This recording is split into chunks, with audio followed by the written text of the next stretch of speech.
কারণে গোলামি না করার কারণে জিম্মাদারিটা কি হয়ে গেল,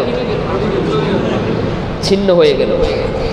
আলহামদুলিল্লাহ আমরা আল্লাহকে সিজদা দিতে পেরেছি, এর থেকে আনন্দের আর কিছু হতে পারে না। আলহামদুলিল্লাহ বলেন। সম্মানিত সুধী মণ্ডলী, আমি কালামে মাজিদ থেকে আজকে একটি আয়াতের উপরে কিছু কথা বলার চেষ্টা করব ইনশাআল্লাহ। কথাগুলো শুধুমাত্র মসজিদের মধ্যে সীমাবদ্ধ থাকবে, কেমন? এখানে যতক্ষণ থাকবেন ততক্ষণ, নাকি মৃত্যু পর্যন্ত থাকবে ইনশাআল্লাহ? এমন কি আল্লাহর কোরআনের এই কথাগুলো পালন করতে গিয়ে যদি আপনার জীবনও চলে যায়, জীবনটা দিতে কি রাজি আছেন? বলে ইনশাআল্লাহ। তাহলে আপনি আজকের এই কথাগুলো শুনলে অথবা আগামী যেই দিনগুলোতে আলোচনা হবে এই কথাগুলো শুনলে তখন আমাদের কাজে আসবে, উপকারে লাগবে, ঠিক কিনা বলে? কিন্তু আপনি যদি সিদ্ধান্ত নেন যে না, কোরআন যাই বলুক না কেন, হাদিসে যাই বলুক না কেন, ইসলামে যাই বলুক না কেন, আমি আমার জায়গা ঠিক থাকবো, তাহলে কি পরিবর্তন আসবে? কিন্তু এমন কিছু মানুষ আছে না নাই? আছে না নাই? আছে। ওই পর্যন্ত ওয়াজ মানে যেই পর্যন্ত নিজের ভিতরে আছে, নিজের স্বার্থের কাছে যতক্ষণ পর্যন্ত আছে, যখনই দেখে যে ওয়াজটা বোধহয় আমার বিরুদ্ধে যাচ্ছে, তখনই আর হুজুর ভালো লাগে না। আছে না এমন? তাহলে আল্লাহর কোরআনের কোনো কথা আমার কাছে ভালো লাগলেও আমি খুশি, না লাগলেও খুশি। ভালো লাগবে না কেন? আপনাকে বাঁচতে হলে ভালো লাগতেই, ভালো লাগাতেই হবে। মুমিনের কাছে কখনো আল্লাহর কোরআনের আলোচনা অপছন্দ হতে পারে না, ঠিক কিনা বলে? পক্ষে যাক আর বিপক্ষে যাক, মুমিনের কাছে, ইমানদারের কাছে, একজন মুসলমানের কাছে কখনো আল্লাহর কোরআনের আলোচনা অপছন্দ হতে। আমরা আল্লাহর কোরআনের সব কথাগুলোকে ভালোবাসি, ঠিক কিনা বলেন? আল্লাহর কোরআনের বিসমিল্লাহর বা থেকে শুরু করে সূরা নাসের সিন পর্যন্ত 30টা পারার 114টা সূরা, 6666টি আয়াত অথবা 6236টি আয়াত, 82টি আয়াত।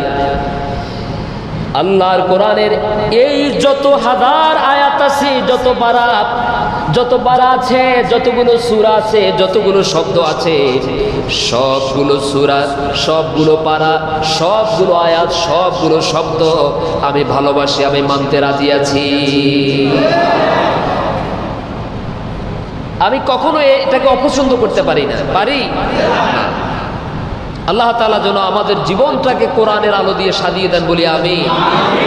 কোরআনের রঙে, নবীজির আদর্শে আল্লাহ আমাদের জীবনটাকে যেন রঙিন করে দেন বলি আমি।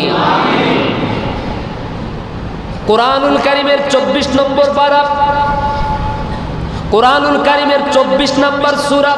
কত নম্বর সূরা? 24 নম্বর সূরা। সূরাতুন নূরের 55 নম্বর আয়াতে কারিমার মধ্যে আল্লাহ রাব্বুল আলামিন বলছেন, ওয়া'দাল্লাহুল্লাযীনা আমানু ওয়া আমিলুস সালিহাতি লায়াস্তাখলিফান্নাহুম ফিল আরদ কামাস্তাখলাফাল্লাযীনা মিন ক্বাবলিহিম ওয়া লায়ুমাক্কিনান্না লাহুম দীনাহুমুল্লাযী ইরতাদা লাহুম ওয়া লায়ুবাদদিলান্নাহুম মিন বা'দি খাউফিহিম আমনা ইয়া'বুদুনানি লা ইউশরিকুনা বি শাইআ ওয়া মান কাফারা বা'দা যালিকা ফাউলাইকা হুমুল ফাসিকুন। জোরে বলুন আল্লাহু আকবার। আল্লাহ তাআলা বলছেন, ওয়া'দাল্লাহুল্লাযীনা আমানু ওয়া আমিলুস সালিহাত। আল্লাহ রাব্বুল আলামিন বলেন, তোমাদের মধ্যে যারা ঈমানদার, যারা বিশ্বাস স্থাপন করেছে আর যারা নেক আমল করেছে, সৎ কর্ম করেছে, এমন মানুষদের সাথে আল্লাহ রাব্বুল আলামিন ওয়াদা করেছে। খেয়াল করো, আল্লাহ ওয়াদা করেছেন এমন মানুষদের সাথে যারা আল্লাহকে বিশ্বাস করে। সুবহানাল্লাহ বলেন। এক নম্বরে যারা ঈমান এনেছে, বিশ্বাস করেছে, যারা পড়ে নিয়েছে আমানতু আমানতু বিল্লাহি ওয়া মালাইকাতিহি ওয়া কুতুবিহি ওয়া রুসুলিহি ওয়াল ইয়াউমিল আখির ওয়াল কদরি খায়রিহি ওয়া শাররিহি মিনাল্লাহি তাআলা ওয়াল বা'থি বা'দাল মাউত। এই বিষয়গুলোর উপর যারা ঈমান এনেছে, এই বিষয়গুলোকে যারা বিশ্বাস করেছে, এক নম্বরে আল্লাহর উপর ঈমান, দুই নম্বরে হলো মালাইকাতিহি ফেরেশতাদের উপরে বিশ্বাস, তিন নম্বরে হলো ওয়া কুতুবিহি আদম আলাইহিস সালাম থেকে নিয়ে মুহাম্মদুর রাসূলুল্লাহ সাল্লাল্লাহু আলাইহি সাল্লাম পর্যন্ত সমস্ত নবীদের উপরে মানুষের জীবন পরিবর্তন করার জন্য, হেদায়েতের রাস্তা দেখাবার জন্য আল্লাহর পক্ষ থেকে যত আসমানি কিতাব অবতীর্ণ হয়েছে। চতুর্থ নম্বরে হলো ওয়া রাসূলিহি আল্লাহর পক্ষ থেকে আল্লাহর মনোনীত এই বিশ্ব মানব জাতির হেদায়েতের জন্য, জান্নাতের পথ দেখাবার জন্য, জাহান্নাম থেকে মুক্তির জন্য, সতর্ক করার জন্য বার্তাবাহক হিসাবে রাসূল হিসাবে, নবী হিসাবে আল্লাহ রাব্বুল আলামিন যাদেরকে পাঠিয়েছেন তাদের উপরে বিশ্বাস স্থাপন করলো। ওয়াল ইয়াউমিল আখির আর কিয়ামতের দিবসের উপরে যারা বিশ্বাস স্থাপন করলো, ওয়াল ইয়াউমিল আখির ওয়াল কদরি খায়রিহি আর ভালো মন্দ তাকদীরের উপর যারা বিশ্বাস স্থাপন করলো, ভালো যেটা হয় সেটাও আল্লাহর পক্ষ থেকে, মন্দ যেটা হয় সেটাও আল্লাহর পক্ষ থেকে, এটাকে যারা বিশ্বাস করে, ওয়াল বা'সি বা'দাল মাউত আর এই দুনিয়ার জীবন শেষ হয়ে যাওয়ার পর, এই দুনিয়া থেকে কবরে চলে যাওয়ার পর, ইন্তেকাল হওয়ার পরে একটা নির্দিষ্ট সময়ের পর আল্লাহর কাছে আবার কিয়ামতের দিন আমাদেরকে জীবিত হওয়া লাগবে কিনা বলেন? এই 7টি বিষয়কে যারা বিশ্বাস করি না, আমরা আল্লাহকে বিশ্বাস করি না। আমানতু বিল্লাহ এক নম্বরে হলো কার উপরে বিশ্বাস? আমানতু বিল্লাহি আল্লাহর উপরে বিশ্বাস, ওয়া মালাইকাতিহি সমস্ত ফেরেশতাদের উপরে বিশ্বাস, আল্লাহর একদল অদৃশ্য বাহিনী, আল্লাহর একদল কর্মী বাহিনী, সৈন্য বাহিনী আছে, এটা আমরা বিশ্বাস করি। তো ওয়া কুতুবিহি আল্লাহর সমস্ত কিতাব সমূহকে আমরা বিশ্বাস করি না?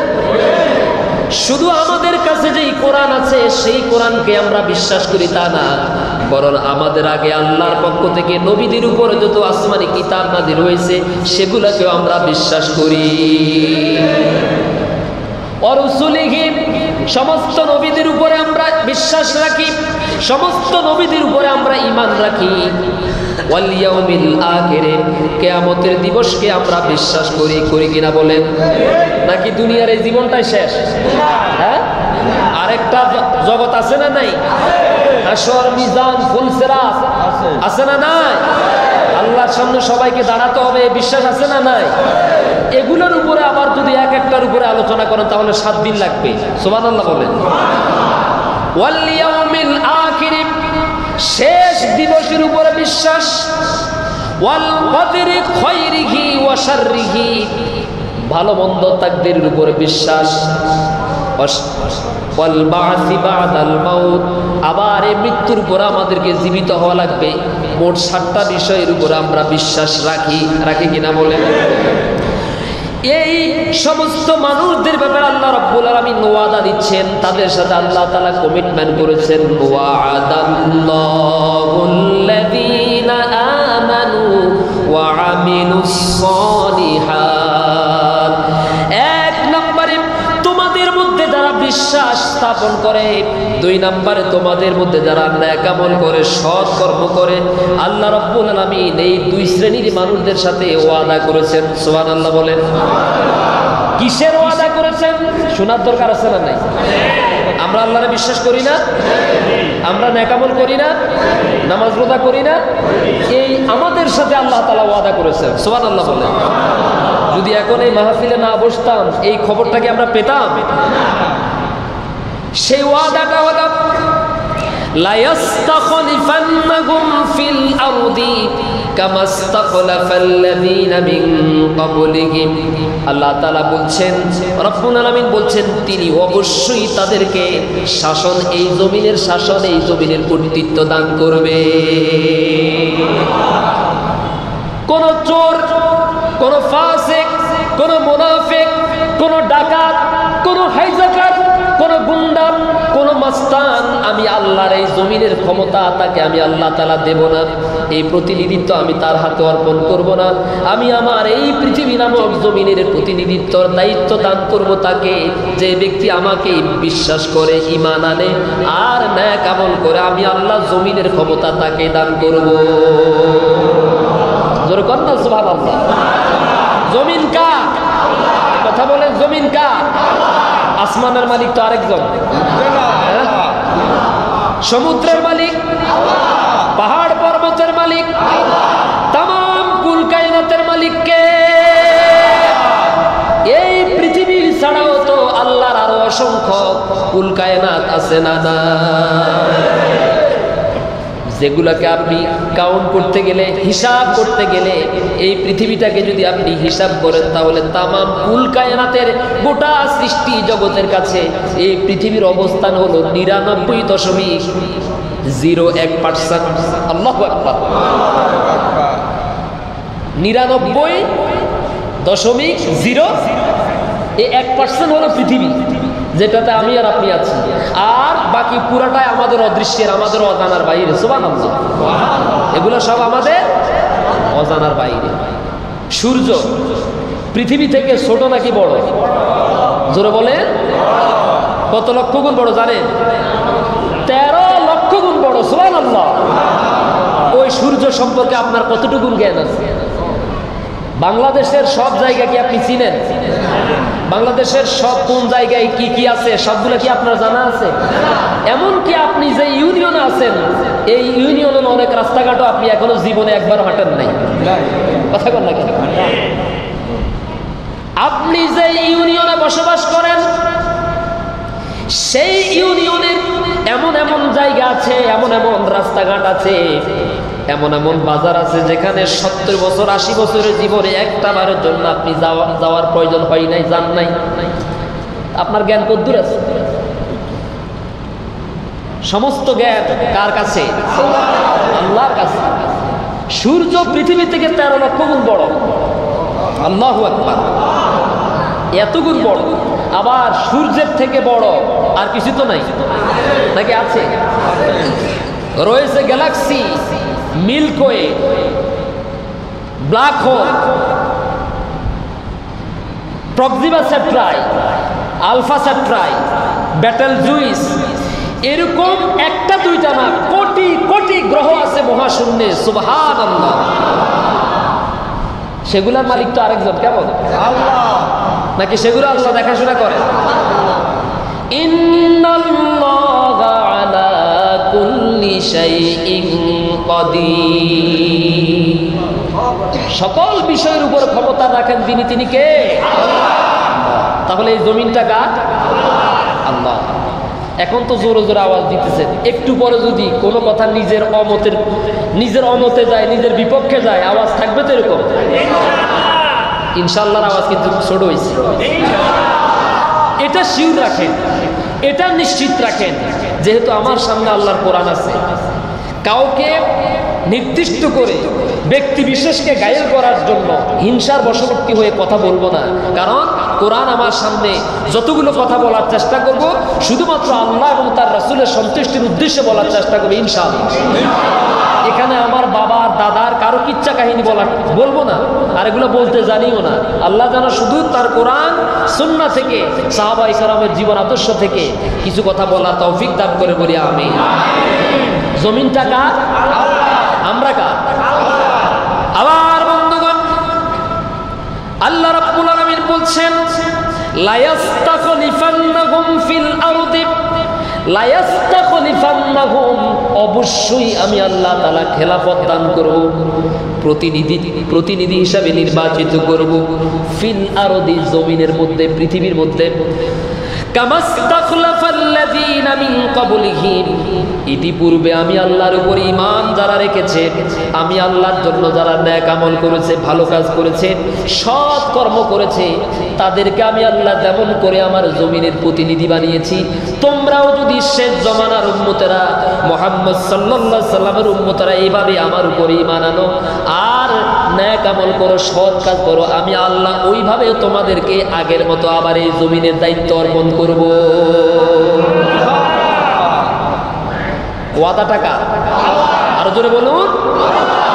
হযরতে আদম আলাইহিস সালাম এই জমিনের প্রতিনিধি ছিলেন, খলিফা ছিলেন না? নূহ আলাইহিস সালামকে আল্লাহ তাআলা এই জমিনের প্রতিনিধি বানিয়েছেন, খলিফা বানিয়েছেন। শীশ আলাইহিস সালামকে আল্লাহ তাআলা এই জমিনের খলিফা বানিয়েছিলেন। দাউদ আলাইহিস সালামকে আল্লাহ রাব্বুল আলামিন জমিনের খলিফা বানিয়েছেন। ইব্রাহিম আলাইহিস সালামকে আল্লাহ তাআলা এই জমিনের খলিফা বানিয়েছেন। সুলাইমান আলাইহিস সালামকে আল্লাহ তাআলা এই জমিনের খলিফা বানিয়েছেন। আজকে আপনাদেরকে ছোট্ট একটা মেসেজ দেই, হয়তো আপনারা এর আগেও জানেন। তাম পৃথিবী নামক এই জায়গাকে নিয়ন্ত্রণ করার জন্য, এই জায়গাগুলোকে পরিচালনা করার জন্য, শাসন করার জন্য আল্লাহ রাব্বুল আলামিন গোটা পৃথিবীর সমস্ত মানুষদের মধ্য থেকে দুইজনকে, কাফেরদের মধ্য থেকে দুইজন, ইমানদারদের মধ্য থেকে দুইজনকে আল্লাহ প্রতিনিধি বানিয়েছেন। কথা কি বোঝা যায়? পৃথিবীর উত্তর থেকে দক্ষিণ, পূর্ব থেকে পশ্চিম প্রান্ত পর্যন্ত গোটা পৃথিবী শাসন করার জন্য আল্লাহ রাব্বুল আলামিন চারজনকে এই দায়িত্ব দিয়েছেন। কয়জন? আরো জোরে বলুন। শুধু বাংলাদেশ না, এশিয়া, ইউরোপ না, আমেরিকা না, গোটা পৃথিবী পরিচালনা করেছেন, শাসন করেছেন। কয়জন? তাদের মধ্যে দুইজন ছিল কাফের আর দুইজন ছিলেন ইমানদার। সুবহানাল্লাহ বলেন।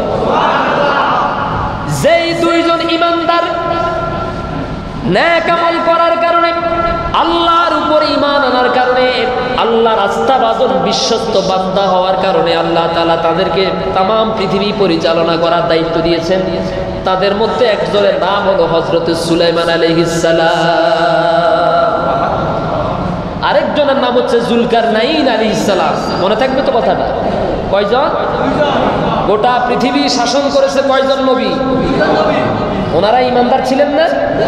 ইমানদার থাকার কারণেই আল্লাহ, তাদের ইমান যত বেশি ছিল আল্লাহ রাব্বুল আলামিন তাদেরকে ওই পরিমাণ দায়িত্ব দিয়েছেন। সুবহানাল্লাহ। কয়জন? একজনের নাম কি বলেছিলাম? সুলাইমান আলাইহিস সালাম, আরেকজনের নাম জুলকারনাইন আলাইহিস সালাম। জুল মানে অধিকারী, আর কারনাইন শব্দের অর্থ হচ্ছে দুই প্রান্ত। কথা কি বুঝাতে পেরেছি? জুলকারনাইন শব্দের অর্থ হচ্ছে দুই প্রান্তের অধিকারী, অর্থাৎ যিনি গোটা উত্তর দক্ষিণ পূর্ব পশ্চিম গোটা পৃথিবীকে যিনি এই দুই প্রান্ত শাসন করেছেন। সুবহানাল্লাহ বলেন। বাংলাদেশের প্রধানমন্ত্রীর চাইতে ক্ষমতা কম ছিল? কথা কম। আমেরিকার প্রধানমন্ত্রীর থেকে কম ছিল? ভারতের প্রধানমন্ত্রীর থেকে জুলকারনাইন আলাইহিস সালামের ক্ষমতা তো কম ছিল? ভারতের প্রধানমন্ত্রী তো গরু ছাগলের ভাষা বোঝে। ভারতের প্রধানমন্ত্রী নরেন্দ্র মোদী জিনদের ভাষা বুঝে তো?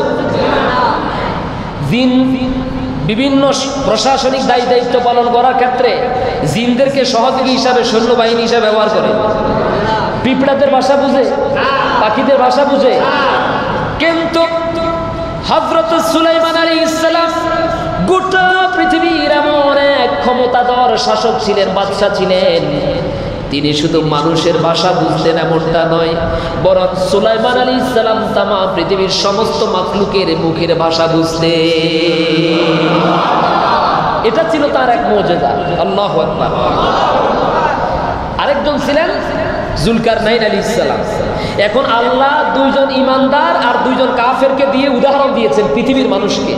আমরা যারা উম্মতে মুহাম্মদী, আমাদেরকে আল্লাহ উদাহরণ দিয়েছেন যে দেখো ইমানদার বান্দারা, আমি আল্লাহ যাদেরকে আমার পক্ষ থেকে খলিফা বানাই, জমিনের শাসন ক্ষমতা দান করি, আমি আল্লাহ আমার ওখান থেকে যাদেরকে মেম্বারের দায়িত্ব অর্পণ করি, চেয়ারম্যানের দায়িত্ব অর্পণ করি, এমপি বানাই, মন্ত্রী বানাই, প্রধানমন্ত্রী বানাই, যেই কোনো দায়িত্ব দেই না কেন, ওইটা যদি আমি আল্লাহর পক্ষ থেকে আমি আল্লাহ তাআলা দান করে অর্পণ করি, তাহলে আমার এই সমস্ত ইমানদার বান্দারা যতদিন ক্ষমতা থাকবে, যতদিন তারা দায়িত্বে থাকবে, ততদিন মানুষ তো দূরের কথা, পৃথিবীর এই জমিনের কোনো একটা অবলা প্রাণী পর্যন্ত কষ্ট পাবে না। সমস্ত মানুষ তাদের অধিকার ফিরে পাবে সমানভাবে। সুবহানাল্লাহ বলেন। কোনো মাখলুক কষ্ট পাবে না, কারণ জমিনের সব মানুষগুলো যদি আল্লাহওয়ালা হয়, আল্লাহকে বিশ্বাস করে, অন্তত একটা মানুষ মারা তো দূরের কথা, মানুষ খুন করা তো দূরের কথা, একটা পিঁপড়ার গায়ের মধ্যে পা দিতেও তার কলিজার মধ্যে একটু মায়া লাগবে, ব্যথা লাগবে, লাগবে কিনা বলে। আর যদি আল্লাহর উপরে বিশ্বাস না থাকে, নেকামল যদি না থাকে, তাহলে পিঁপড়ার গায়ে পা দিতে ব্যথা লাগা তো দূরের কথা, একটা অবলা প্রাণীকে হত্যা করতে গিয়ে মায়া লাগা তো দূরের কথা, ওরা শত শত মানুষ খুন করলেও ওদের কলিজার মধ্যে একটু ভয় আছে না নাই? আছে না নাই? এই জন্য আল্লাহ রাব্বুল আলামিন উদাহরণ দিলেন, দুইজন ক্ষমতাধর শাসক গোটা পৃথিবী পরিচালনা করেছেন। একজনের নাম হলো হযরত সুলাইমান আলাইহিস সালাম, আরেকজনের নাম হলো যুলকারনাইন আলাইহিস সালাম। এই দুইজন আল্লাহর নেককার এবং বিশ্বস্ত বান্দা যতদিন পর্যন্ত ক্ষমতায় ছিলেন, গোটা পৃথিবী পরিচালনা করেছেন। আল্লাহ রাব্বুল আলামিন বলেন, গোটা পৃথিবীর মধ্যে কোনো মানুষ, কোনো প্রাণী কখনো কষ্ট পায় নাই, কোনো কিছুর অভাব অনুভব করে নাই। তার কারণ হলো, জমিনের মধ্যে যদি আল্লাহর আইন প্রতিষ্ঠিত হয়ে যায়, জমিনের সমস্ত মানুষগুলো যদি আল্লাহর খলিফা হয়ে যায়, আল্লাহর উপর ঈমান আনে, নেক আমল করে, তাহলে কে কার ক্ষতি করবে? কথা বলেন।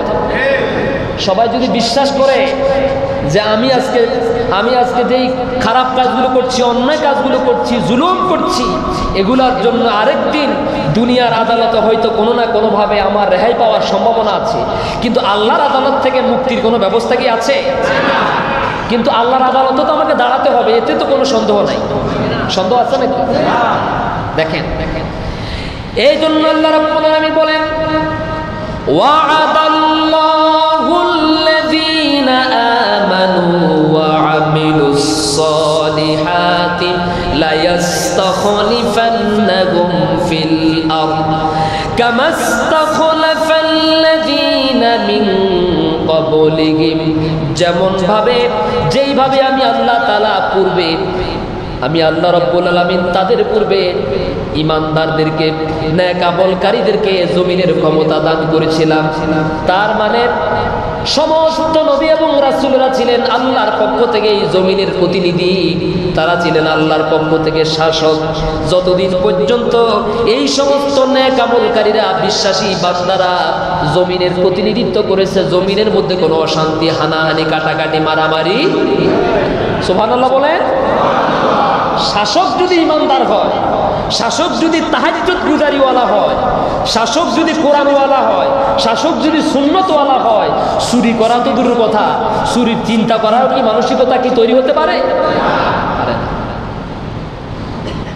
শাসক যদি দায়িত্বকে আমানত মনে করে, তাহলে লুটপাট করে খাওয়ার মানসিকতা কখনো তৈরি হতে, আপনারা দেখেছেন এই যে বন্যা হলো, এই বন্যার সময় কি পরিমাণে মানুষের ত্রাণ দিয়ে দেশের মানুষের পাশে দাঁড়াবার জন্য সহযোগিতার হাত বাড়িয়ে দিয়েছে, তাই না?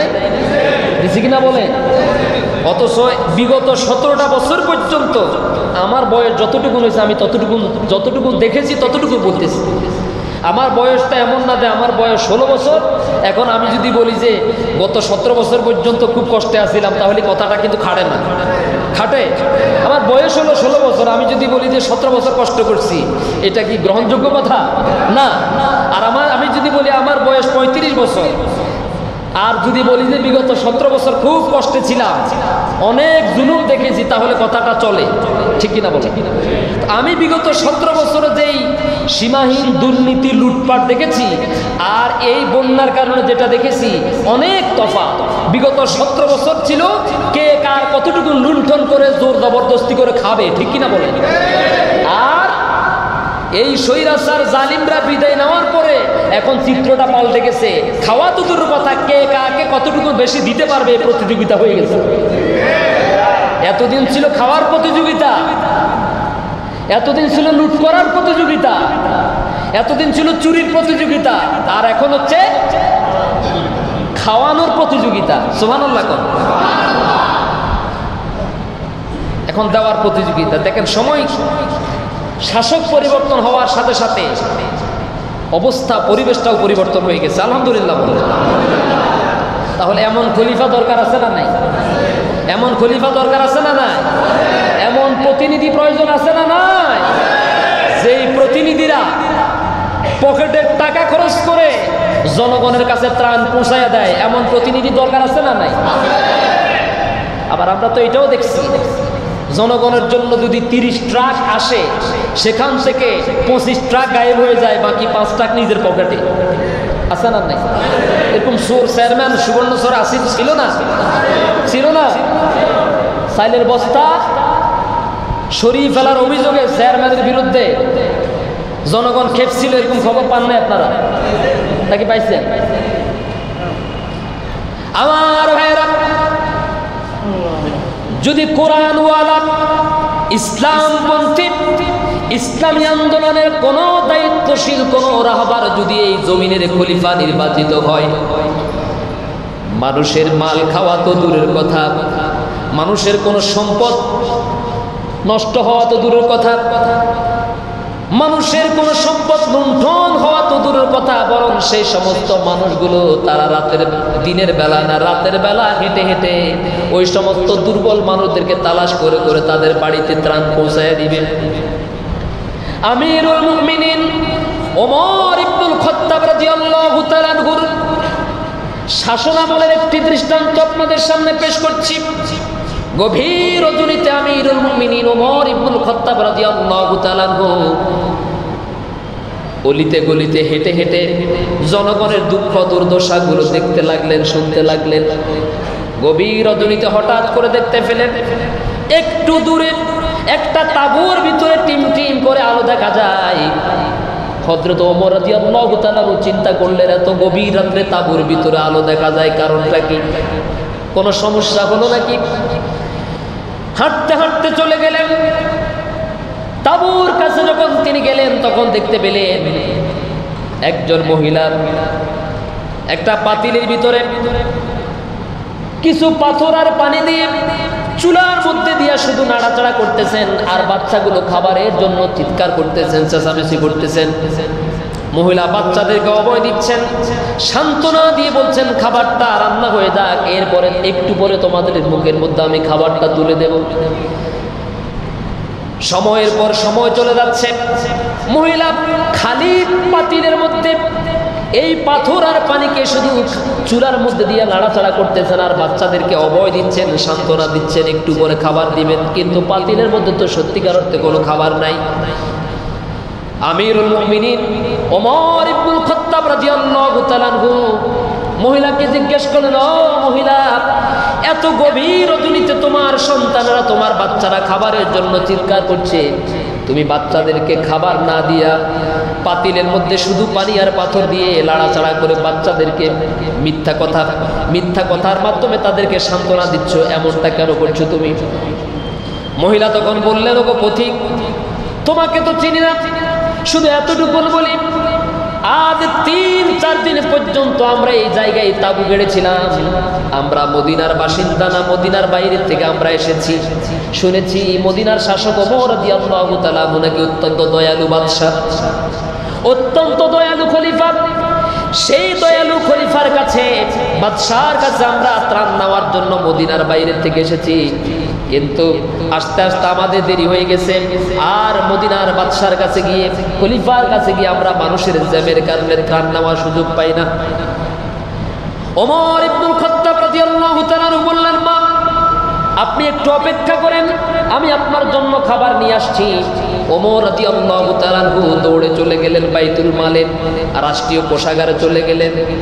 গিয়ে বাইতুল মালের যিনি রক্ষক ছিলেন হযরত আসলাম রাদিয়াল্লাহু তাআলা আনহুকে বলেন, আসলাম রে তাড়াতাড়ি বাইতুল মালের দরজাটা খোলো, আর এই বস্তার ভিতরে তরি তরকারি সব এটার ভিতরে ভর্তি করো। তরু তরকারি খাদ্য সামগ্রী বস্তার ভিতরে পরিপূর্ণ করে দেওয়া হলো। এবার ওমর রাদিয়াল্লাহু তাআলা আনহু বললেন, আসলাম এই বস্তাটা এবার নিজ হাতে আমার মাথার মধ্যে উঠাইয়া দাও। প্রিয় ভাইয়েরা আমার, আমিরুল মুমিনিন ওমর ইবনুল খাত্তাব রাদিয়াল্লাহু তাআলা আনহুকে দেখি নাই, বাংলার জমিনে ইসলামী আন্দোলনের একজন রাহবারকে দেখেছি, যার নাম হলো ডাক্তার শফিকুর রহমান। ঠিক কিনা বলে?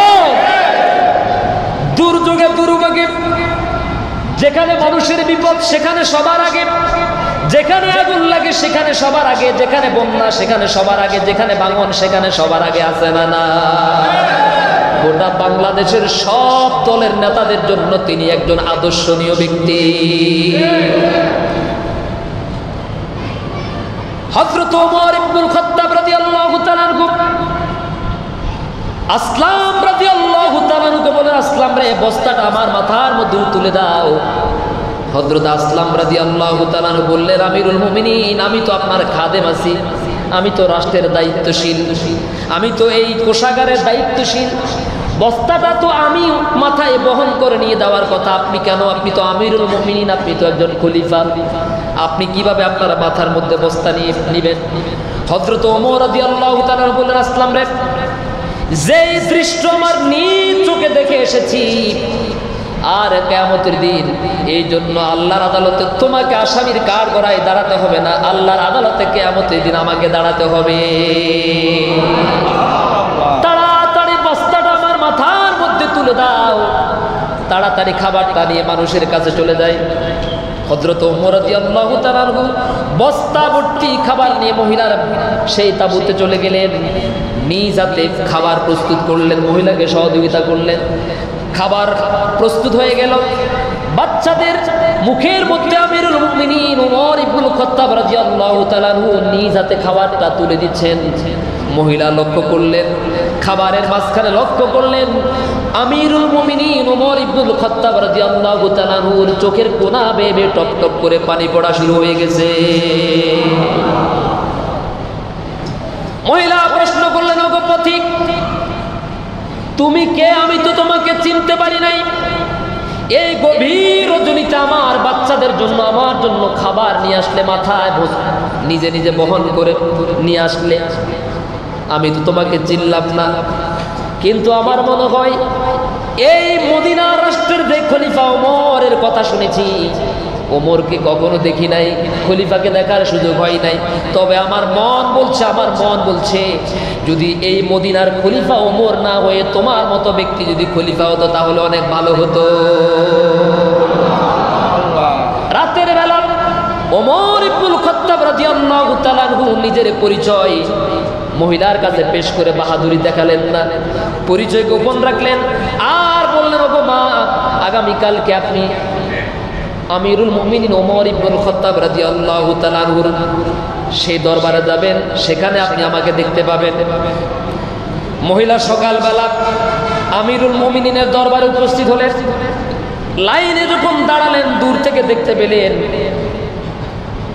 খলিফার চেয়ারের মধ্যে যিনি বসে আছেন তিনি তো আর কেউ না, বিগত রজনীতে যিনি আমার জন্য মাথার মধ্যে বস্তা ভর্তি করে খাবার নিয়ে তাঁবুতে গিয়েছিলেন, নিজ হাতে আমার বাচ্চাদেরকে খাওয়াই দিয়েছেন, ইনি তো সেই খলিফা ওমর। তার কারণ কি? এই যে একজন রাষ্ট্র শাসক অর্ধেকটা পৃথিবী শাসন করেছেন, এই যে জনগণের প্রতি তার এই ভালোবাসা, এই ভালোবাসাটা কার পক্ষ থেকে এসেছে তিনি জানেন। দায়িত্ব পাওয়াটা যতটা বড়, এই দায়িত্ব যথাযথ পালন করাটা আরো বড় কঠিন। ঠিক কিনা বলেন? দায়িত্ব পাওয়াটা যত কঠিন, এটা পালন করা আরো কঠিন। ওমর রাদিয়াল্লাহু তাআলা আনহুর মনের মধ্যে কার ভয় ছিল? ওমর জানেন, যদি আমি আমার দেশের মানুষের কাছে যথাসময়ে খাবার পৌঁছাতে না পারি, তাহলে কিয়ামতের দিন এই জনগণ আল্লাহর আদালতে যদি আমি ওমরকে আসামির কাঠগড়ায় দাঁড় করাই, আমি ওমর তো বাঁচতে পারবো না।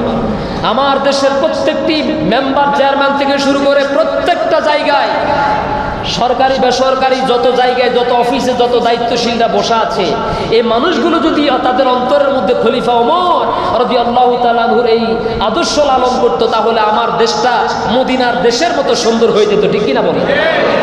এখন তো সব চোর ডাকাইতে ভরা, ঠিক না? জ্বালানি উপদেষ্টা বলছেন যেখানে হাত দিই সেখানে নাই, সেখানে দুর্নীতি। আমি আপনি যতটুকুন জানি টাকা পয়সার ব্যাংকের যে অবস্থা, আমাদের অজানার বাহিরে আরো হাজার গুণ বেহাল দশা। ঠিক কিনা বলেন? সরকারি অফিসের জন্য একটা গ্লাস কিনা লাগবে, এই গ্লাস এটার দাম আছে 100 টাকা, কিন্তু ভাউচার করেছে 10,000 টাকা। বুঝাইতে পারি না কথাটা? একটা কলম লাগবে, কলমটার দাম হচ্ছে 10 টাকা, কিন্তু কলমটার দাম উঠেছে 1000 টাকা। এইভাবে করে পুকুর চুরি না, সমুদ্র চুরি করেছে তারা। ঠিক কিনা বলে? যেটাই ধরা পড়ে, ধরা পড়ার আগে সবাই সাধু, সবাই বড় বুজুর্গ দরবেশ বাবা, কিন্তু ধরা পড়ার পরে দেখা যায় যে দেশের সবচেয়ে বড় ডাকাত এটা। ঠিক না? তার কারণ হচ্ছে এরা হলো চোরের খলিফা। কার খলিফা? আরো জোরে বলেন। এরা হলো চোর ডাকাত মার্কা খলিফা। যদি আল্লাহওয়ালা খলিফা হতো তাহলে কিন্তু চুরি করা তো দূরের কথা, বরং 1 পয়সা কোনোভাবে মনের অজান্তে নিজের পকেটে ঢুকে কিনা দেশের এটার চিন্তায় পেরেশান হয়ে যেত মানুষগুলো, যে আমাকে 1 পয়সার জন্য আল্লাহর কাছে জবাব দিতে হবে। আল্লাহ তুমি আমাদেরকে সেই মন দান করো। আমাদের দেশের জন্য এমন এমন মানুষগুলোকে খলিফা হিসেবে তুমি নির্বাচিত করে দাও, যে মানুষগুলো আমার দেশের খলিফা হলে ওমর রাদিয়াল্লাহু তাআলা আনহুর মতো এমন ভাবে দেশটাকে শাসন করবে। আল্লাহ তুমি আমাদের জন্য সেভাবে কবুল করো। কষ্ট হচ্ছে আপনাদের? তাহলে যদি ঈমান থাকে আর যদি নেকামল থাকে, তাহলে আল্লাহ তাআলা এই ব্যক্তিদেরকে জমিনের খলিফা হিসেবে নির্বাচিত করবেন। সুবহানাল্লাহ বলেন। খলিফা শব্দের অর্থ হচ্ছে প্রতিনিধি। খলিফা শব্দের অর্থ কি? প্রতিনিধি। আবার বলছি, খলিফা মানে কি? খলিফা মানে কাপড় সেলাই করে, কেমন? খলিফা মানে কি? এদিক থেকে আওয়াজ কম আসতেছে। খলিফা মানে কি? প্রতিনিধি। স্থলাভিষিক্ত। স্থলাভিষিক্ত।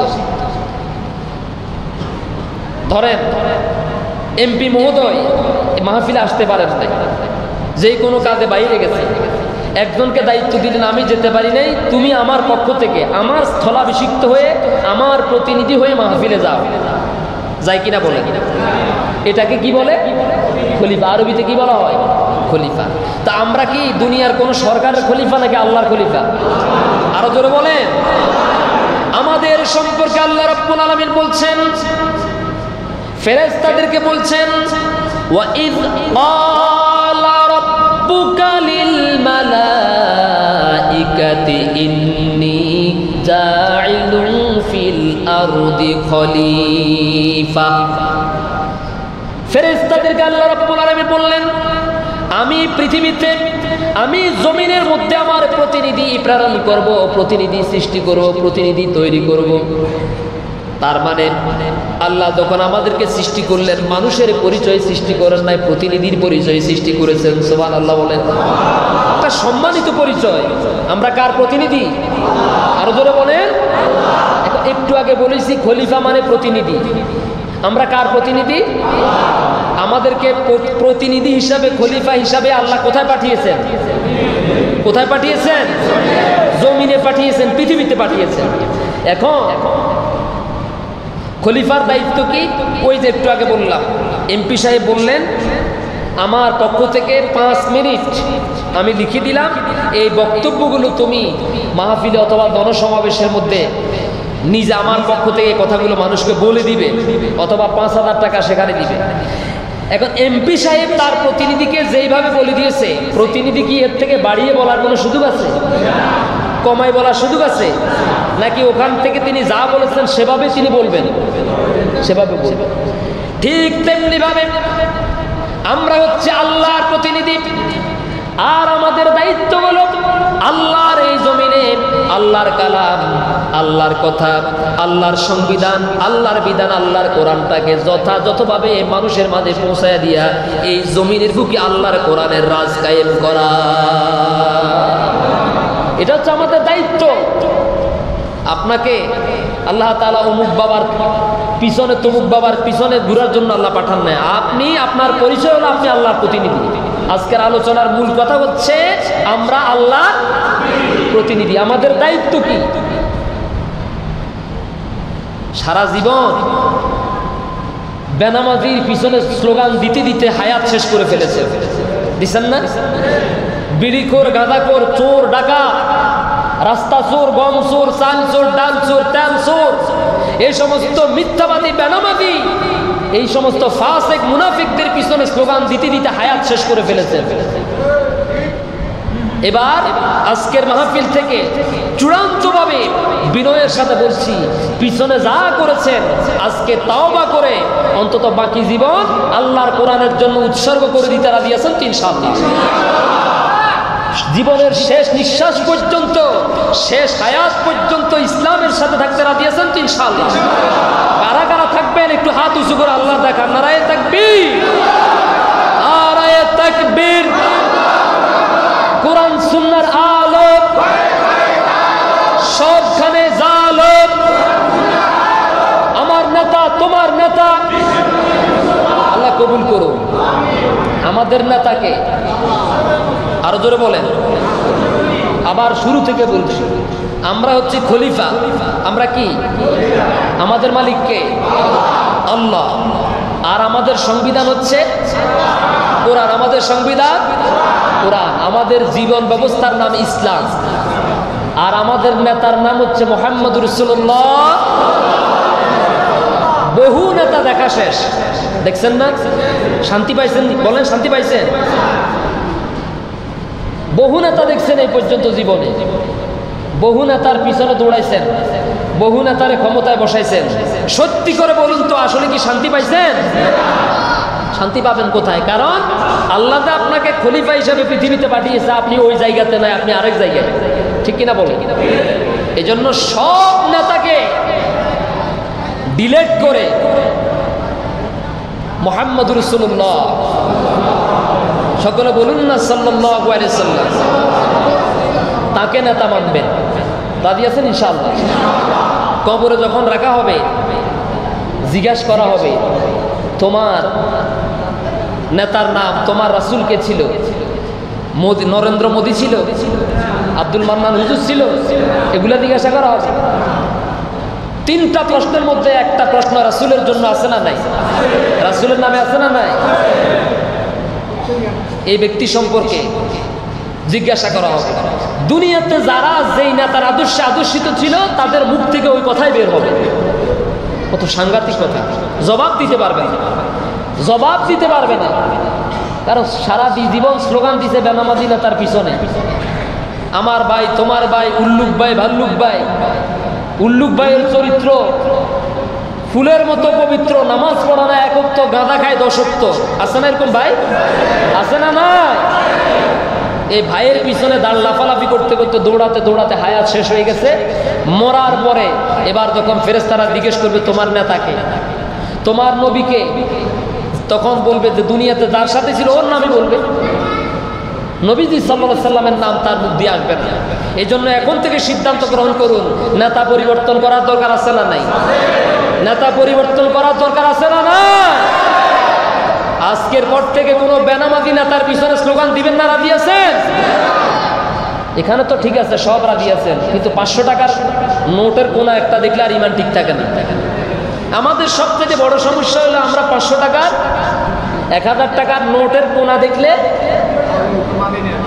আর মাথা ঠিক থাকে না। জোর কোন ঠিক কিনা? ইমান, যে ব্যক্তি, যে মুসলমানের ইমান 500 টাকার নোটের কাছে বিক্রি হয়ে যায়, 1000 টাকার নোটের কাছে বিক্রি হয়ে যায়, কিয়ামতের দিন ওটার বিপদ আছে না নাই? আছে না নাই? 1000 টাকার নোট না, 1 লক্ষ টাকার চেক না, 1 কোটি টাকার চেক না, আমার কল্লাটাও যদি চলে যায়, আজকের পর থেকে সিদ্ধান্ত নিব আমি আল্লাহকে ছাড়বো না, রাসূলকে ছাড়বো না ইনশাআল্লাহ। আমরা খলিফা। আমরা কি খলিফা? আমাদের মালিক কে? আমাদেরকে খলিফা নির্বাচিত করেছেন কে? আমাদের দায়িত্ব হচ্ছে আল্লাহর বিধান জমিনে কায়েম করা। আমাদের দায়িত্ব হচ্ছে যিনি আমাদেরকে খলিফা বানিয়েছেন সেই আল্লাহ সুবহানাহু ওয়া তাআলার সেই মালিকের বিধানকে জমিনে প্রতিষ্ঠা করা, মানুষের মাঝে দাওয়াত দেওয়া। ঠিক কিনা বলেন? সমস্ত নবীরা কি দাওয়াত দেন নাই? দিচ্ছেন কিনা বলেন? আদম আলাইহিস সালাম দাওয়াত দেন নাই? নূহ আলাইহিস সালাম দাওয়াত দেন নাই? সমস্ত নবীরা এই খেলাফত প্রতিষ্ঠা করার জন্য পৃথিবীতে এসেছেন। আর এই খেলাফত বাস্তবায়ন করতে গিয়ে, খেলাফত প্রতিষ্ঠা করতে গিয়ে মায়ের তো খান নাই। জোরে বলেন, মায়ের খান নাই? আমার বন্ধুগণ,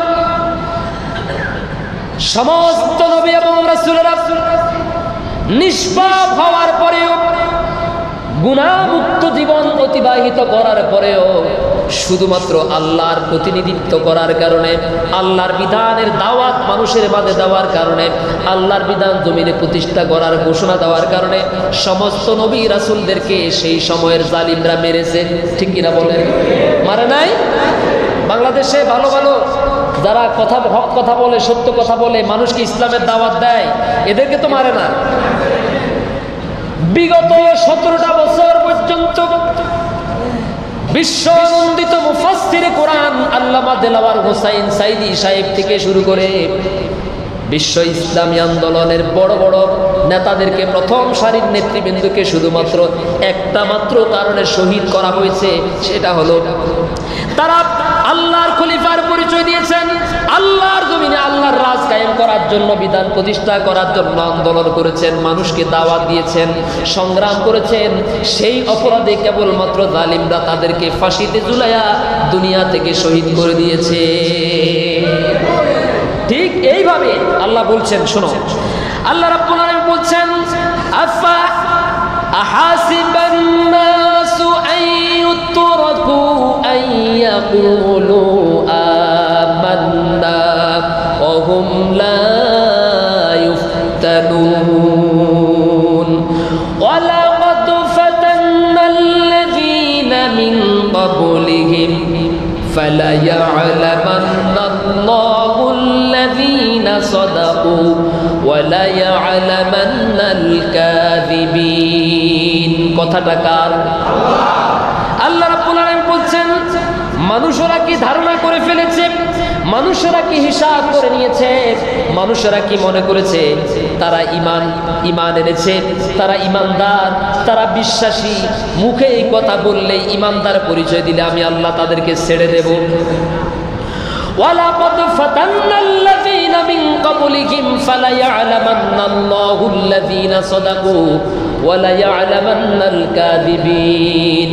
অথচ ইতিপূর্বে আদম আলাইহিস সালাম থেকে নিয়ে মুহাম্মদুর রাসূলুল্লাহ সাল্লাল্লাহু আলাইহি সাল্লাম পর্যন্ত যত মানুষ নিজেদেরকে ঈমানদার হিসেবে ঘোষণা দিয়েছে, মুমিন বলে পরিচয় দিয়েছে, আমি আল্লাহ রাব্বুল আলামিন তাদেরকে পরীক্ষার মধ্যে ফেলেছি, পরীক্ষার মাধ্যমে যাচাই বাছাই করে নিয়েছি আসলে কারা প্রকৃতপক্ষে ঈমানদার, কারা মিথ্যাবাদী ঈমানদার।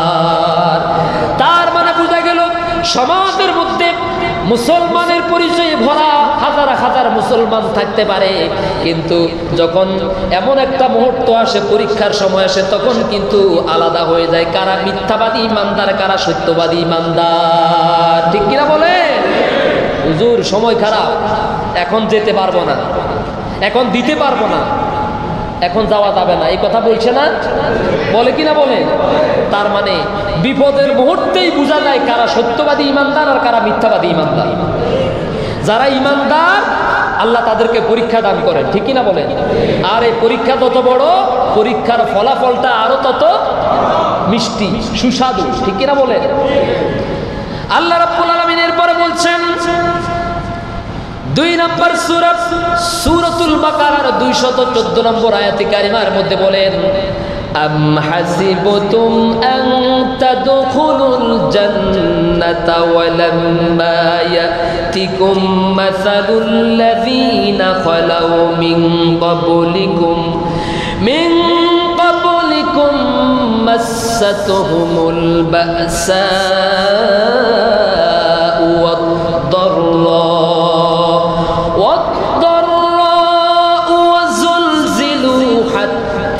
يقول الرسول والذين آمنوا معه متى نصر الله কার কথা তোমরা কি ধারণা করেছো তোমরা এমনিতে জান্নাতে প্রবেশ করবে কে বলছেন আপনারা কি মনোযোগ দিয়েছেন আমার দিকে প্রশ্ন করেছেন কে আমরা একটু আগে বলেছিলাম সমাজে হাজার হাজার মুসলমান আছে যারা মনে করে শুধু এই মুসলমান শব্দটা দিয়েই বাপদাদার সূত্রে জন্মগতভাবে ইসলাম ধর্ম পাইছে বাপদাদার সূত্রে ইসলাম ধর্ম পেয়েছে মুসলমানের ঘরে জন্মগ্রহণ করেছে এই সুবাদে বোধহয় তারা সরাসরি জান্নাতে প্রবেশ করবে বিষয়টা কি এমন না আল্লাহ তাআলা বলছেন ওয়ালাম্মা ইয়াতিকুম মাসালুল লাযীনা খালাউ মিন ক্বাবলিকুম মাসাতুহুমুল বাসা ওয়াদ-দাররাউ ওয়াযুলজিলু হাত্তা ইয়াকুলার রাসূলু ওয়াল্লাযীনা আমানু মা'আহু মাতা নাসরুল্লাহ এখনো তো সেই সময় আসে নাই এখনো তো তোমাদের উপর এমন কোনো পরিবেশ আসে নাই পরিস্থিতি আসে নাই তুমি তো এমন কোনো পরীক্ষার মধ্যে পড়ো নাই যেমন করে তোমাদের পূর্বে এমন ইমানদার যারা পরিচয় দিয়েছে ইমানের পরিচয় দিয়েছে মুমিনের পরিচয় দিয়েছে তাদের উপরে এমন কঠোর এমন কঠিন বিপদ এসেছে যে বিপদের কারণে তাদের হৃদয়টা প্রকম্পিত হয়ে গেছে এমন মুসিবতের মধ্যে এমন বড় বড় বিপর্যয় এমন বড় বড় পরীক্ষার মধ্যে তারা পড়েছে আর এমন নির্যাতন এমন জুলুমের মধ্যে পড়ার কারণে রিমান্ডে পড়ার কারণে এই পর্যন্ত তারা বলতে বাধ্য হয়েছে হাত্তা ইয়াকুলার রাসূল ওয়াল্লাযীনা মা'আহু মাতা নাসরুল্লাহ নবীদের সাথে থাকা রাসূলদের সাথে থাকা সেই নির্যাতিত সাহাবায়ে কেরাম নির্যাতিত মুসলমানরা এই কথা বলতে বাধ্য হয়েছে কখন আল্লাহর সাহায্য আসবে কখন আল্লাহর সাহায্য আসবে এই তো মাত্র এক মাস আগের কথা বলছি কারোর সাথে দেখা হলে বলতো হুজুর এত দোয়া করেন আপনারা এত কান্নাকাটি করি এই যে এত শত শত মানুষ খুনের শিকার হত্যার শিকার হলো শাহাদাত বরণ করলো কত মানুষ পঙ্গু হলো আর তাদের জন্য আপনারা যে বদদোয়া করেন আমরা যে বদদোয়া করি কই আমাদের তো কোনো বোধহয় বদদোয়া কবুল হইতেছে না হুজুর আল্লাহ কি আমাদের কথা শুনতেছেন না এমন কথা আমরা বলছি কিনা বলেন কথা বলেছি কিনা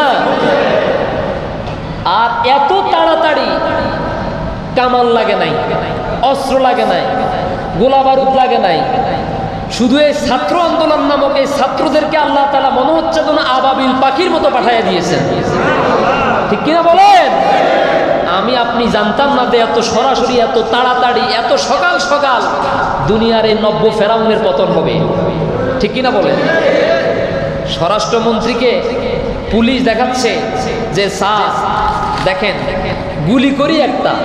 গুলি করি একটা যায়ও একটা কিন্তু গুলি করলে তো একটা মরলে 10টা ময়দান থেকে চলে যাওয়ার কথা পলায়ন করার কথা কিন্তু যতই গুলি করি ততই আমাদের দিকে সুবহানাল্লাহ বলেন আরো জোরে কোন সুবহানাল্লাহ আফসোস করে বলছে স্যার গুলি করি একটা যায়ও একটা বাকিগুলা পিছনে যাওয়ার পরিবর্তে সামনের দিকে আসে তাহলে আমরা নিজেরাই তো আমাদের জীবন নিশঙ্কিত ওরা তো বুঝে নাই ওরা তো জানে নাই পৃথিবীর যত বড় বড় স্বৈরাচার যত বড় বড় জালিমদেরকে আল্লাহ তাআলা দুনিয়া থেকে বিদায় করেছেন ওদেরকে বিদায় করার জন্য কামান লাগে নাই গোলা বারুদ সেজন্য আমি প্রায় বলি দুনিয়ার কোন জালিম যেমন ফেরাউনের পতন হয়েছে ক্ষমতায় থাকতে ক্ষমতা ছাড়ার পরে তার বিদায় হয় নাই আল্লাহু আকবার বলে নমরুদ দুনিয়া থেকে বিদায় হয়েছে ক্ষমতায় থাকতে নাকি ক্ষমতা থেকে যাওয়ার পর ক্ষমতায় থাকতে সম্মানের সাথে নাকি জুতার বাড়ি দিয়া আরো জোরে বলুন জুতার বাড়ি দিয়া আর ফেরাউন তো বোধহয় সসম্মানে গেছে কেমন নাকি পানির আল্লাহু আকবার বলেন। আর আমি বলি আমার বাংলাদেশের এই নব্য ফেরাউন, নব্য নমরুদ, আবু জাহেলের পতন এমন ভাবে হয়েছে, দুপুরের রান্নাটা নিজ হাতে রান্না করেছে খাবে, এমন গজব এসেছে। শেষ পর্যন্ত 17 বছরের জুলুম নির্যাতনের কারণে আল্লাহ এত বেশি রাগান্বিত, গোস্বান্বিত হয়েছে, নিজের হাতে রান্না করা খাবারটা পর্যন্ত খেয়ে যেতে পারে নাই। ঠিক কিনা মুসলমান?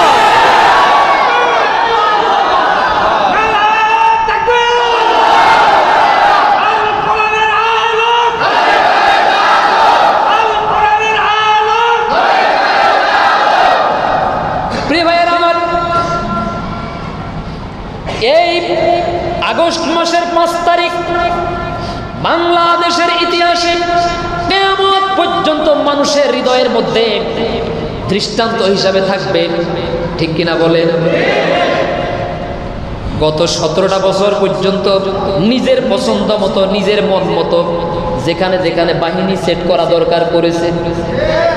অস্ত্রের কোনো অভাব ছিল না, সৈন্যবাহিনীর কোনো অভাব ছিল না, লোকবলের কোনো কর্মী বাহিনীর কোনো অভাব ছিল না।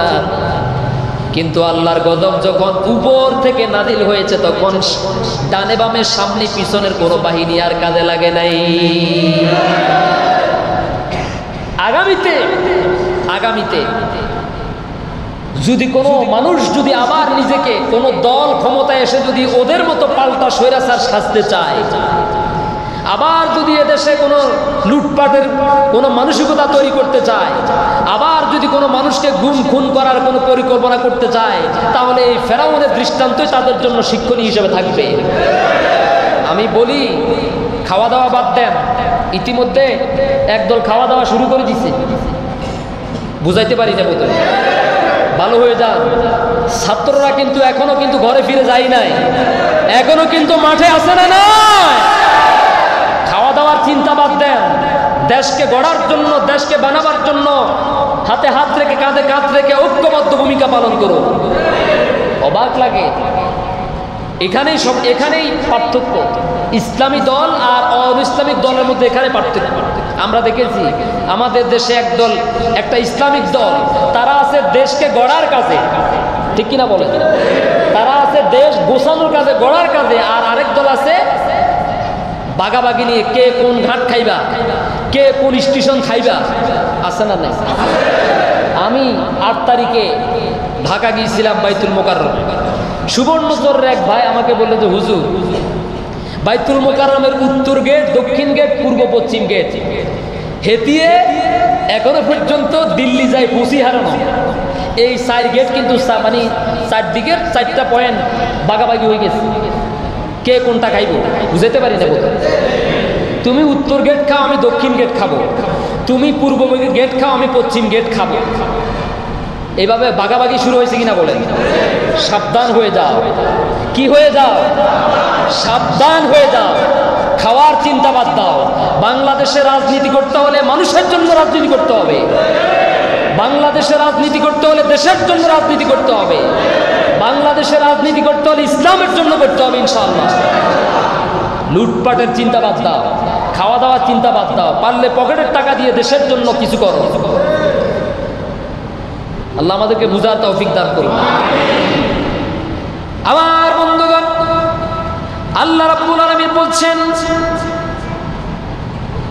এমন বিপদ আসতো, এমন মুসিবত আসতো, এমন জুলুম আসতো, তখন শেষ পর্যন্ত তারা রাসূলকে বলতেন মাতা নাসরুল্লাহ, কখন আল্লাহর সাহায্য আসবে। আল্লাহ নবীজি মুহাম্মদুর রাসূলুল্লাহ সাল্লাল্লাহু আলাইহি সাল্লাম, বুখারীতে হাদিসটা এইভাবে এসেছে, নবীজি কাবা ঘরের চত্বরে আরাম ফরমাচ্ছেন, মাথার নিচে চাদরকে বালিশ বানায়া মাথার নিচে দিয়ে শুয়ে আছেন। এমন সময় খাব্বাব ইবনুল আরদ রাদিয়াল্লাহু তাআলা আনহু সহ কয়েকজন সাহাবী নবীজির কাছে আসলেন। এসে বললেন, হে আল্লাহর রাসূল, আমরা তো মার খাইতে খাইতে শেষ হয়ে গেলাম, জুলুম নির্যাতনে শেষ হয়ে যাচ্ছি, আর সহ্য করতে পারছি না। হে আল্লাহর রাসূল, আমাদের জন্য কি আল্লাহর কাছে আপনি দোয়া করবেন না? আল্লাহর পক্ষ থেকে আমাদের জন্য কি কোনো সাহায্য আসবে না? নবীজি সাল্লাল্লাহু আলাইহি সাল্লাম সাহাবায়ে কেরামদের এমন আক্ষেপমূলক শব্দ শুনে শোয়া থেকে বসলেন আর বলেন, হে আমার সাহাবীরা শোনো, তোমাদের পূর্বে এমন এমন কিছু জাতি পৃথিবীতে আগমন করেছে, এমন এমন কিছু উম্মত পৃথিবীতে এসেছে যাদেরকে ইসলামের দাওয়াত দেওয়ার কারণে, ইসলামী আন্দোলনের পক্ষে ডাকার কারণে, আল্লাহর বিধান আল্লাহর রাজ কায়েম করার কারণে, খেলাফত আলা মিনহাজির নবুয়ত প্রতিষ্ঠা করার ঘোষণা দেওয়ার কারণে ওই সময়ের জালিমরা তখন তাদেরকে বুক পর্যন্ত মাটির ভিতরে গেড়ে নিয়েছে। আর বুক পর্যন্ত মাটির ভিতরে গেড়ে দিয়া তাদের মাথার মধ্যে লোহার করাত রেখে তাদেরকে জীবন্ত অবস্থায় লোহার করাত দিয়ে দ্বিখণ্ডিত করে ফেলেছে। জীবন্ত মানুষকে লোহার করাত দিয়ে দ্বিখণ্ডিত করে দেওয়া হয়েছে। এরপরেও তারপরেও তাদেরকে তাদের দিন থেকে এক চুল পরিমাণও সরাইতে পারে নাই। ইমানদার বুঝেন কারে কয়? জীবন্ত মানুষের মাথার উপরে লোহার করাত দিয়া এই জীবন্ত মানুষকে দ্বিখণ্ডিত করে দেওয়া হয়েছে। এরপরও একটা মুহূর্তের জন্য জালিমদের কাছে তারা নত স্বীকার, মাথা নত করে নাই। এমন মানুষ তো বাংলার জমিনেও আমরা দেখেছি, ঠিক কিনা বলে? বিশ্বনন্দিত মুফাসসির কোরআন, তাকে অফার দেওয়া হয়েছে, এই সুযোগ তাকেও দেওয়া হয়েছে। তার পরবর্তীতে যারা এসেছিল, শহীদ পীর কাসেম আলী আহসান মোহাম্মদ মুজাহিদ, আব্দুল কাদের মোল্লা সহ ইসলামী আন্দোলনের প্রথম সারির এই দক্ষিণ পূর্ব এশিয়ার বুকে যারা ইসলামের এক একটা মাথা ছিলেন, এই সমস্ত মানুষদেরকে তারা হত্যা করে ফেলেছেন। আর প্রত্যেকটা মানুষকে হত্যা করার পূর্বে তাদের কাছে এই ধরনের অফার সুযোগ সুবিধা দেওয়া হয়েছিল। কিন্তু ওই সমস্ত মানুষগুলোর সামনে যখন ফাঁসির দড়ি তাদের সামনে উপস্থিত করা হয়েছে, তারা তাদের প্রস্তাবকে প্রত্যাখ্যান করে অতি তাড়াতাড়ি তারা ফাঁসির দড়ির দিকে যাওয়ার জন্য আরো বেশি আগ্রহী ছিল। তার কারণ হলো, তারা বলেছেন, তাদের মধ্য থেকে কয়েকজন বলেছেন যে এই ফাঁসির দড়ি, এটা দুনিয়ার ফাঁসির দড়ি, আসলে আমরা দেখতে পাচ্ছি এটা আল্লাহর জান্নাতের ফুলের মালা। ফাঁসির দড়িতে ঝুলাতে দেরি হবে, কিন্তু আল্লাহর জান্নাতে পৌঁছাতে আমাদের আর কোনো দেরি হবে না। মৃত্যুর ফয়সালা জমিনে হয় না, মৃত্যুর ফয়সালা আসমানে হয়। সুবহানাল্লাহ। এরপরে নবীজি বলেন, আবার কিছু মানুষকে লোহার চিরুনি এনে, লোহার চিরুনি দিয়া জীবন্ত মানুষকে গায়ের থেকে তাদের গোস্তগুলোকে হাড্ডি থেকে আলাদা করে ফেলা হতো। জীবন্ত মানুষকে কষ্ট লাগতো না? কষ্ট লাগতো না? জীবন্ত মানুষের দেহ থেকে, হাড্ডি থেকে গোস্তগুলোকে আলাদা করে ফেলা হতো, তুলে ফেলা হতো। আর বলা হতো, ইসলাম ছেড়ে দে, দিন ছেড়ে দে, দাওয়াতি কাজ ছেড়ে দে। আমার ভাইয়েরা, বিগত 17টা বছর পর্যন্ত বাংলা জমিনটা ছিল আমাদের জন্য জেলখানা। গোটা বাংলাদেশটা ছিল আয়নাঘর। কথা বল, প্রত্যেকটা মসজিদ ছিল আয়নাঘরের মতো। মসজিদের মিম্বারে কথা বলতে পারতাম না। শুধু যে ওইটা যে কাশেমপুর কেন্দ্রীয় কারাগার, ওইটা কারাগার তা না। ঢাকা কেন্দ্রীয় কারাগার যে ওইটা শুধু কারাগার ছিল তা না, বরং গোটা বাংলাদেশটাই ছিল 17 বছর কারাগার। আল্লাহর বান্দারা আল্লাহর কোরআনের দাওয়াত দেওয়ার জন্য 3-4 জনে মসজিদের কোনায় বসতে পারতো না, দোকানে বসতে পারতো না, অফিসে বসতে পারতো না, রাস্তাঘাটে বসতে পারতো না। 3-4 জন একত্রে বসলে গোপন বৈঠকের মতো কথা বলে অজুহাত দিয়ে তাদেরকে গ্রেফতার করা হতো। ঠিক কিনা বলে? সুবর্ণচরে তো হয় না, কেমন? সুবর্ণচরে সব আল্লাহর ওলি। আর এখন এই আল্লাহর ওলি নাকি উলি, এখন কোথায় তারা? গজব পড়ে গেছে। আলহামদুলিল্লাহ কর। আমি এই জন্য আমার জুমাতে দ্বিতীয় খুতবাতে দোয়া করি, আল্লাহুম্মা ইন্না নাউযু বিকা মিন ফিতনাতিল আওয়ামী লীগ। বুঝাতে পারি? আল্লাহুম্মা ইন্না নাউযু বিকা মিন আযাবিল হাসিনা। আল্লাহ, তুমি হাসিনার আযাব থেকে আমাদেরকে হেফাজত করো। আল্লাহ, তুমি আওয়ামী লীগ নামক ফিতনা থেকে দেশকে হেফাজত করো। জোরে বলো আমিন। এগুলা ছিল দেশের জন্য ভাইরাস, গজব।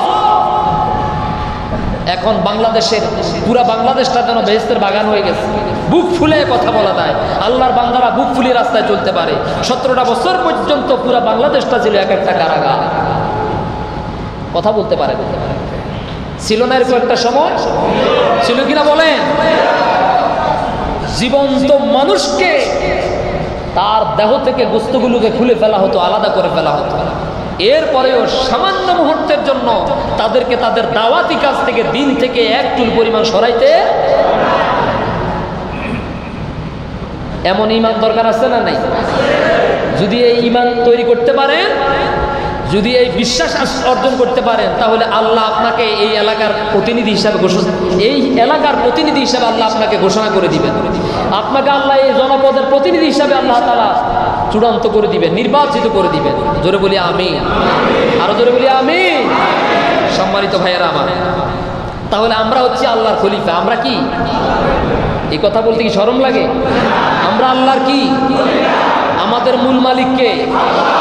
এই গোলামদের, এই খলিফাদের দায়িত্ব হলো তিনি যেখান থেকে যেভাবে বিধান দিয়েছেন ঠিক সেইভাবে বিধানকে মেনে নেওয়া। ঠিক কিনা বলেন? নাকি আপনার মন মতো মানবেন, মন মতো ছাড়বেন? জোরে বলেন। মসজিদে ইসলাম মানবেন, মসজিদে একজনের গায়ের সাথে একজনের পায়ের সাথে একজনের পা লাগায় দাঁড়ায়, দাঁড়ায় না? দাঁড়ায় কিনা বলেন?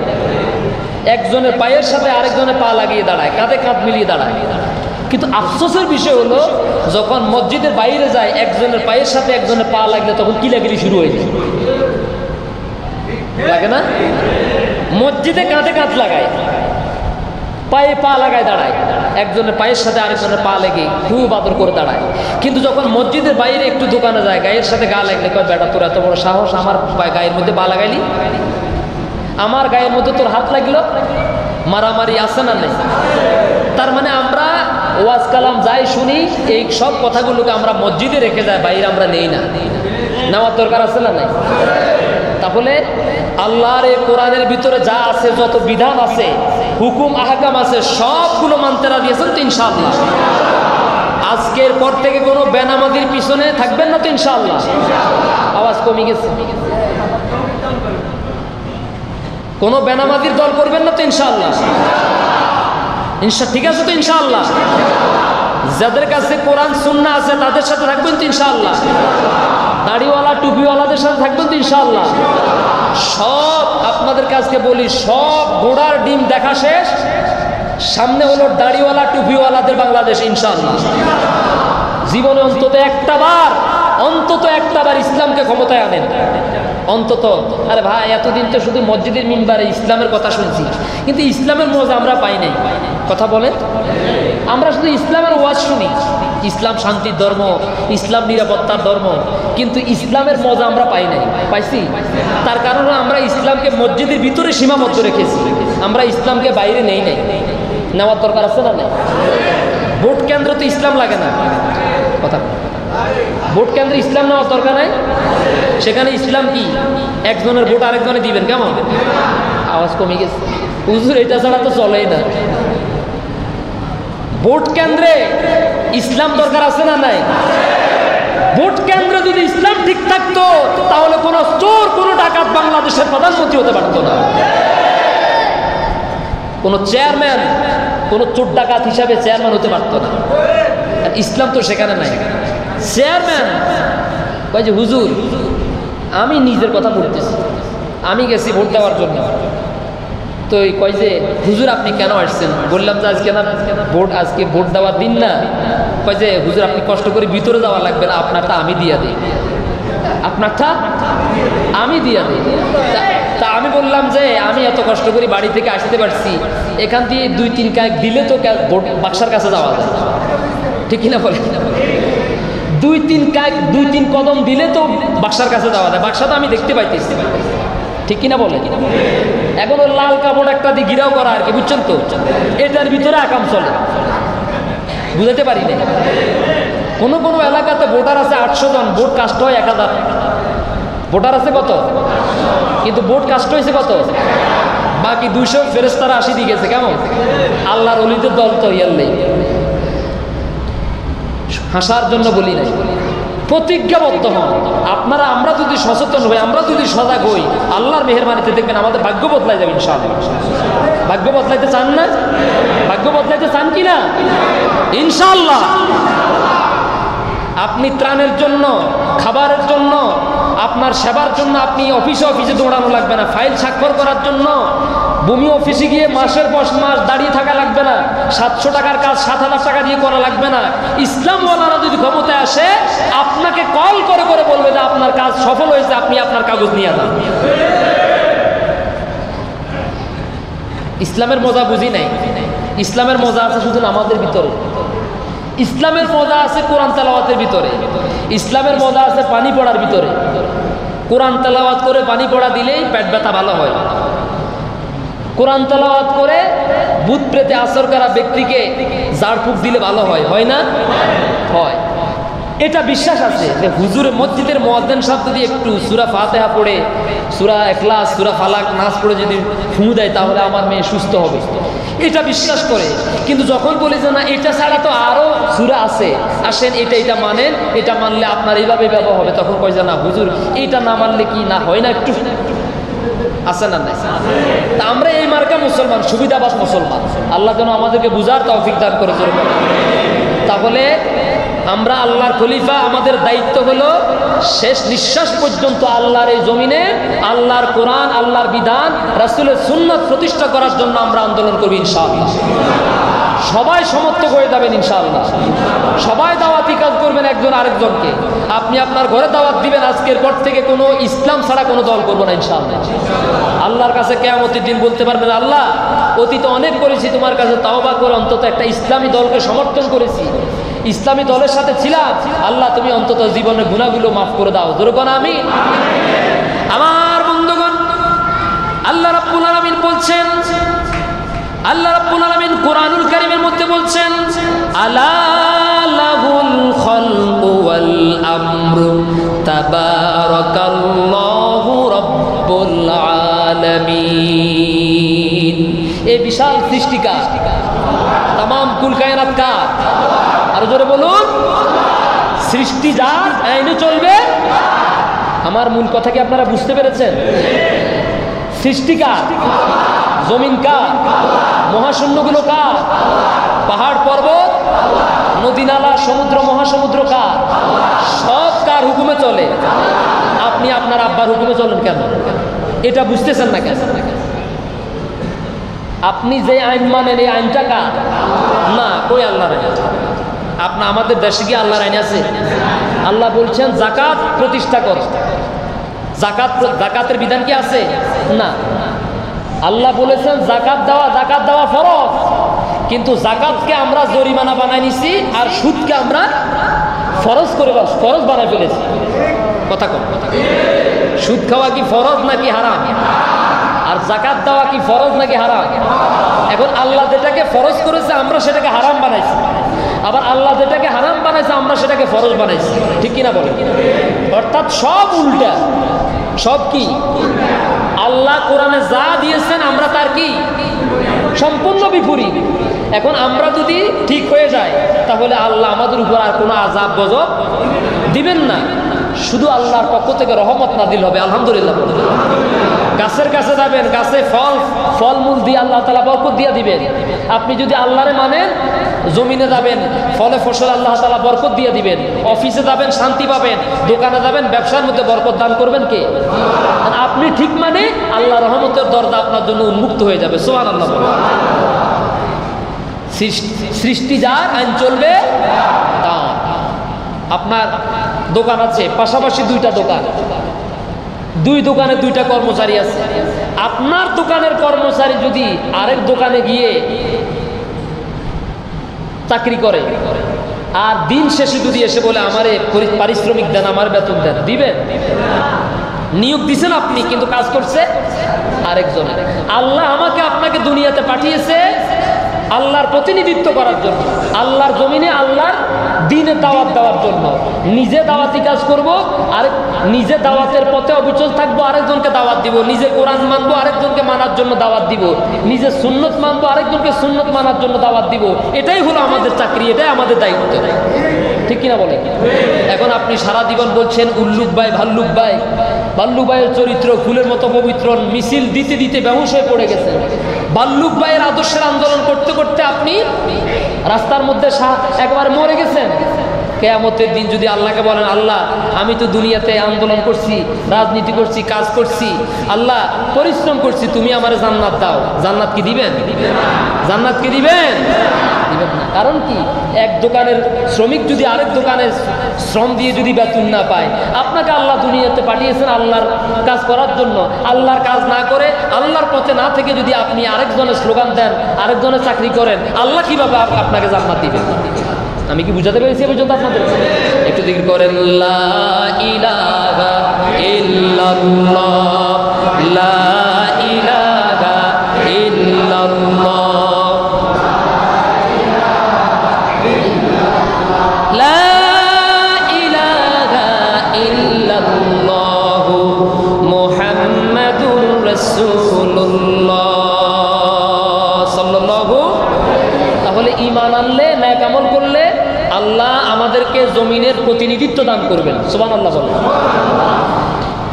এরপরে বলছেন, ওয়ালা ইউমাক্কিনান্না লাহুম দীনাহুমুল্লাযী ইরতাদা লাহুম। আল্লাহ তাআলা এরপরে বলছেন, তিনি অবশ্যই তাদের ধর্মকে সুদৃঢ় করবেন।